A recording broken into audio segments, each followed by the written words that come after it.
Welcome to ಶಾಲೆ ಮನೆ ಪಾಠ. ಇವತ್ತು ನಾವು ಕೆಲವೊಂದು ಕನ್ಫ್ಯೂಸ್ ಮಾಡುವ ವರ್ಡ್ಸ್ ಗಳನ್ನು ನೋಡುವ. ಮೊದಲನೇದಾಗಿ ಟೇಕ್ ಎ ಬಾತ್, ಇದು ರಾಂಗ್. ಟೇಕ್ ಎ ಬೇತ್, ಇದು right. Give me present, wrong. Give me gift, ಇದು ಸರಿಯಾದ ಉತ್ತರ. ಹೀಗೆ ಹೇಳ್ಬೋದು ನಾವು, give me gift.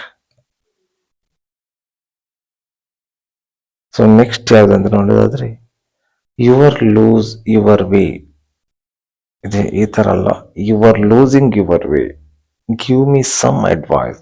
Give me some advice, ಇಲ್ಲಿ ಸ್ಪೆಲ್ಲಿಂಗ್ ನೋಡಿ. Give me some advice. Next, he is sleep. He is asleep, ನೋಡಿ ಸರಿಯಾಗಿ ಏನ್ ಹೇಳ್ಬೇಕು, he is asleep. I am wake, wrong. I am awake, ಇದು ರೈಟ್ ಆದ ಆನ್ಸರ್. ಸೊ ಇಲ್ಲಿ ಸ್ವಲ್ಪ ಮಿಸ್ಟೇಕ್ ಅಲ್ಲಿ ಗೊತ್ತಾಗ್ತದೆ ಯಾವ್ದು ರಾಂಗ್ ಯಾವ್ದು ರೈಟ್ ಅಂತ.